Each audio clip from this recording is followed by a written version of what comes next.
পবিত্ৰ ঈদুল ফিতৰ দিনটোতে উত্তৰ পূব সংখ্যালঘু ছাত্ৰ সন্থা অৰ্থাৎ নেমছুৰ তৰফৰ পৰা এই মুহূৰ্তত বৃহৎ আন্দোলনৰ হুংকাৰ দিয়া হৈছে।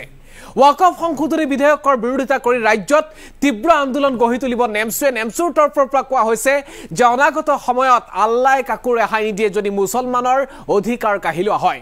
নেমছুৰ তৰফৰ পৰা ঈদৰ দিনটোতে কি বিশেষভাৱে তেওঁলোকে পৰিকল্পনা হাতত লৈছে, কি হুংকাৰ দিয়া পৰিলক্ষিত হৈছে আমি জনাম। পবিত্ৰ ঈদুল ফিতৰ দিনটোতে ওয়াকফ সংশোধনী বিধেয়কক লৈ গৰজি উঠিছে NEMSU. North east minority student union নেমছুৰ তৰফৰ পৰা এই মুহূৰ্তত হুংকাৰ প্ৰদান কৰা হৈছে ওয়াকফ সংশোধনী বিধেয়কৰ বিৰোধিতাৰে। পবিত্ৰ ঈদৰ দিনাই নামাজৰ অন্তত গৰজি উঠিছে এনেদৰে নেমছুৱে কৈছে যে ওয়াকফ সংশোধনী বিধেয়কৰ বিৰোধিতাৰে ৰাজ্যত বৃহৎ আন্দোলন গঢ়ি তুলিব নেমছুৱে। ওয়াকফ সংশোধনী বিধেয়কৰ বিৰোধিতাৰে বৃহৎ আন্দোলনৰ হুংকাৰ দিছে নেমছুৰ তৰফৰ পৰা। তেখেতসকলে কৈছে যে মুছলমানৰ অধিকাৰ কাঢ়ি ল'ব বিচৰা ঘটনা আল্লাই কোনো কাৰণতে ৰেহাই নিদিয়ে। মুছলমানৰ সম্পত্তিৰ ওপৰত যদি কোনোবাই নজৰ দিয়ে আল্লাই কাকো ৰেহাই নিদিয়ে। এনেদৰেই এতিয়া নামাজৰ অন্তত ঈদৰ দিনা এনেদৰে ঘোষণা কৰা পৰিলক্ষিত হৈছে নেমছুৰ তৰফৰ পৰা। মুছলমানৰ সম্পত্তিৰ ওপৰত বিজেপি চৰকাৰৰ নজৰ পৰিছে।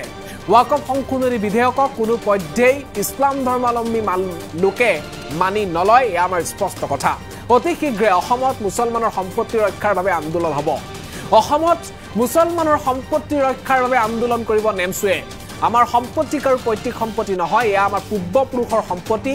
ইয়াত অমুছলমান লোক অন্তৰ্ভুক্ত হোৱাৰ যি ধৰণৰ সিদ্ধান্ত এয়া কোনো কাৰণতে আমি মানি নলওঁ। ওয়াকফৰ ক্ষেত্ৰত কেৱল মুছলমানৰেই অধিকাৰ থাকিব লাগিব। আৰু ইতিমধ্যে আমাৰ পূৰ্বপুৰুষসকলৰ যিসমূহ সম্পত্তি সেই ক্ষেত্ৰত মুছলমানৰ অধিকাৰ যি আছে সেয়া থাকিবই লাগিব।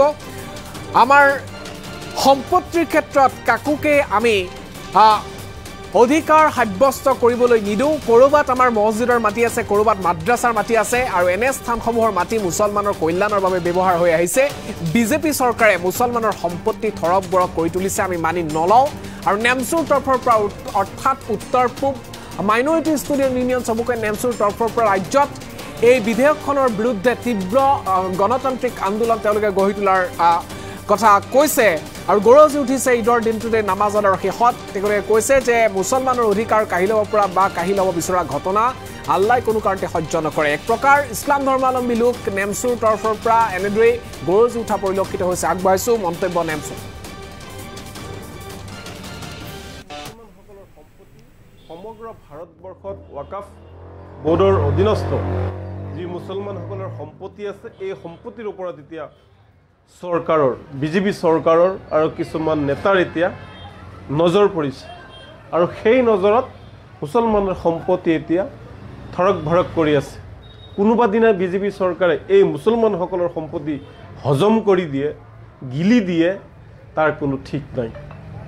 তো যাৰ কাৰণে আমি এতিয়া আন্দোলন ঘোষণা কৰিছোঁ।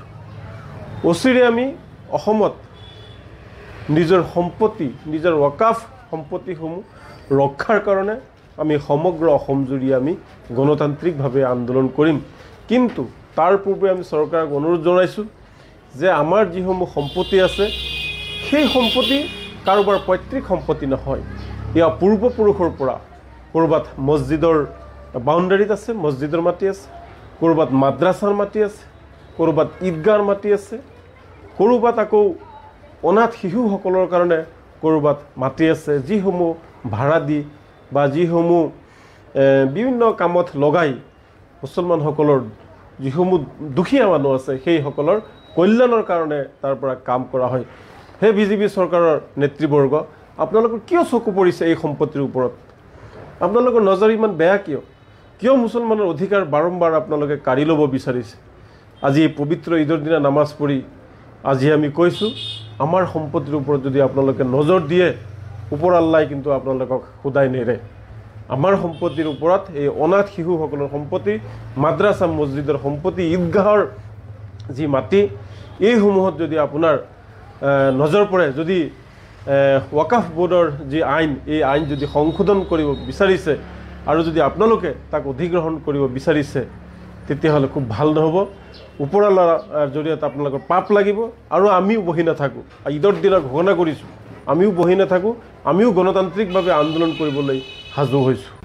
যি মুছলমানসকলৰ সম্পত্তি সমগ্ৰ ভাৰতবৰ্ষত ওয়াকফ বোৰ্ডৰ অধীনস্থ যি মুছলমানসকলৰ সম্পত্তি আছে এই সম্পত্তিৰ ওপৰত এতিয়া চৰকাৰৰ বিজেপি চৰকাৰৰ আৰু কিছুমান নেতাৰ এতিয়া নজৰ পৰিছে আৰু সেই নজৰত মুছলমানৰ সম্পত্তি এতিয়া থৰক ভৰক কৰি আছে কোনোবা দিনা বিজেপি চৰকাৰে এই মুছলমানসকলৰ সম্পত্তি হজম কৰি দিয়ে গিলি দিয়ে তাৰ কোনো ঠিক নাই তো যাৰ কাৰণে আমি এতিয়া আন্দোলন ঘোষণা কৰিছোঁ অচিৰে আমি অসমত নিজৰ সম্পত্তি নিজৰ ৱাকাফ সম্পত্তিসমূহ ৰক্ষাৰ কাৰণে আমি সমগ্ৰ অসমজুৰি আমি গণতান্ত্ৰিকভাৱে আন্দোলন কৰিম কিন্তু তাৰ পূৰ্বে আমি চৰকাৰক অনুৰোধ জনাইছোঁ যে আমাৰ যিসমূহ সম্পত্তি আছে সেই সম্পত্তি কাৰোবাৰ পৈতৃক সম্পত্তি নহয় ইয়া পূৰ্বপুৰুষৰ পৰা ক'ৰবাত মছজিদৰ বাউণ্ডাৰীত আছে মছজিদৰ মাটি আছে ক'ৰবাত মাদ্ৰাছাৰ মাটি আছে ক'ৰবাত ঈদগাহৰ মাটি আছে ক'ৰবাত আকৌ অনাথ শিশুসকলৰ কাৰণে ক'ৰবাত মাটি আছে যিসমূহ ভাড়া দি বা যিসমূহ বিভিন্ন কামত লগাই মুছলমানসকলৰ যিসমূহ দুখীয়া মানুহ আছে সেইসকলৰ কল্যাণৰ কাৰণে তাৰ পৰা কাম কৰা হয় হে বিজেপি চৰকাৰৰ নেতৃবৰ্গ আপোনালোকৰ কিয় চকু পৰিছে এই সম্পত্তিৰ ওপৰত আপোনালোকৰ নজৰ ইমান বেয়া কিয় মুছলমানৰ অধিকাৰ বাৰম্বাৰ আপোনালোকে কাঢ়ি ল'ব বিচাৰিছে আজি পবিত্ৰ ঈদৰ দিনা নামাজ পঢ়ি আজি আমি কৈছোঁ আমাৰ সম্পত্তিৰ ওপৰত যদি আপোনালোকে নজৰ দিয়ে ওপৰ আল্লাই কিন্তু আপোনালোকক খুদাই নেৰে আমাৰ সম্পত্তিৰ ওপৰত এই অনাথ শিশুসকলৰ সম্পত্তি মাদ্ৰাছা মছজিদৰ সম্পত্তি ঈদগাহৰ যি মাটি এইসমূহত যদি আপোনাৰ নজৰ পৰে যদি ৱাকাফ বোৰ্ডৰ যি আইন এই আইন যদি সংশোধন কৰিব বিচাৰিছে আৰু যদি আপোনালোকে তাক অধিগ্ৰহণ কৰিব বিচাৰিছে